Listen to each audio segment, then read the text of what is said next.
very similarly consists of solely territorial seas and EEZs of the coastal states concerned, including Korea and Japan.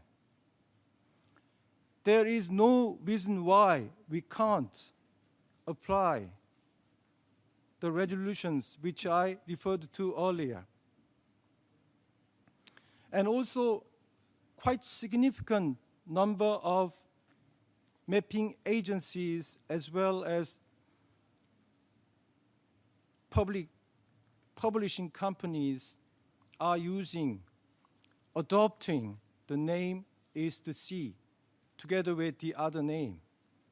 I don't want to prolong the discussion. I shall stop there. Thank you very much indeed.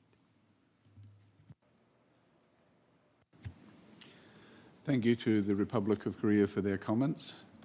I recognize that this is an ongoing issue and that it's an issue that is going to affect a number of other countries throughout the world as we consider the relationship of our names usage with international established associations. I recognize that we are low in time, but I also recognize that Japan has asked to make a further contribution. So if I could ask, please, Japan, if you could keep this within a 3-minute time limit, that would be much appreciated. I pass the floor to Japan. Thank you, Mr. Chair. Just briefly to respond to the points raised by a distinguished delegate of Republic of Korea. On the issue of the OP2 resolutions, well, I'd like to point out that the UNCSGN Resolution 3/20 explicitly limits its scope to land features, not sea area. Land features that are under the sovereignty of more than one country or are divided among 2 or more countries. I also need to point out the IHO Technical Resolution 8.4.2.6. This resolution is for geographical features such as a bay, strait, channel, or archipelago, but not for oceans, and sea, including Japan Sea. We understand this has been the practice of IHO.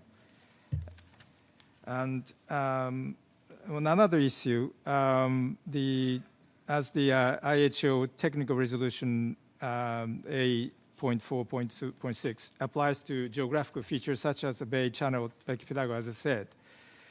On the other hand, the resolution does not apply to oceans and seas, including Japan Sea, not our understanding. And our understanding is that this has been the practice of IHO. Therefore, this resolution does not apply to a concurrent use of Japan Sea or East Sea.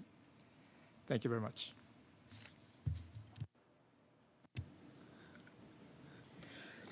We note the comment.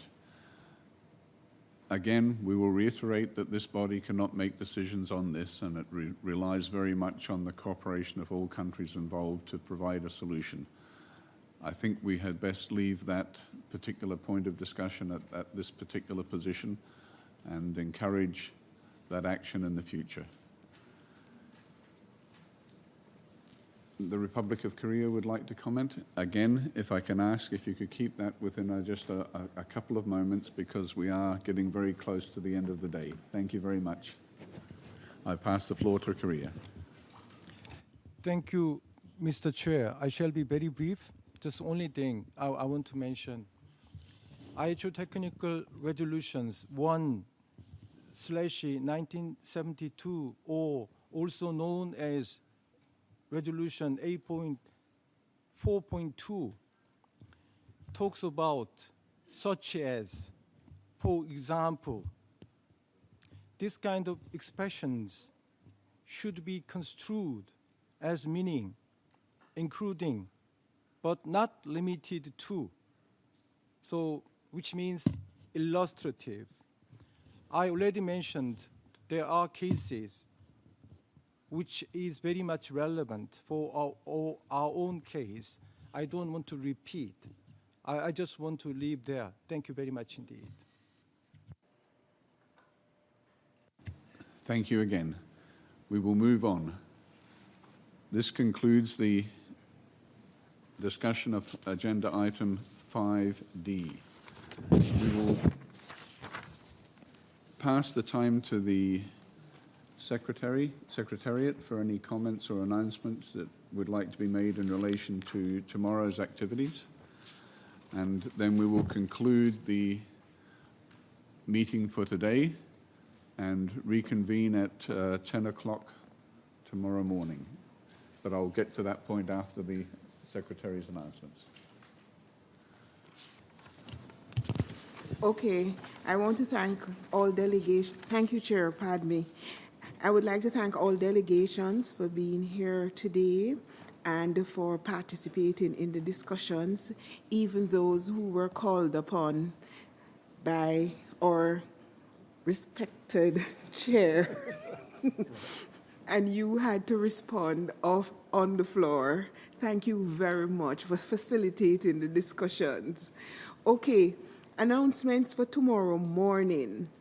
We start at 8:15 and we have 2 side events. One has to do with the workshop on linked data developments and provision. It is being organized by our respected representative from Germany, Pierre Giorgio, and he has a concept note for those of you who have not heard about it. It's a very up-and-coming, important topic, and our respected delegate from Australia mentioned it. So I'm inviting you all, if you're interested, to attend that side event. It begins at 8:15 in conference room A. That's the alphabet room just across from here. We have a second presentation, and it is open to everyone. And it's a presentation of the joint ICA-IGU Commission on Toponymy, and that is being led by Peter Jordan. And it also has a concept note. So those are our 2 side events for the morning, and as the chair said, we start at 10 o'clock tomorrow morning, not at 10:30 as we did this morning. Thank you all, and have a wonderful rest of the evening. Cecile, do we start with a special presentation tomorrow? No, the special presentation will be in our 4th meeting. That's in the afternoon after lunch. Thank you. So tomorrow morning we will start our consideration of agenda item 6. Distinguished delegates, I thank you for your input today. And we've come to the end of our deliberations this afternoon, and I propose that we adjourn at this time and begin our consideration of agenda item 6 tomorrow morning at 10 a.m. The meeting is adjourned.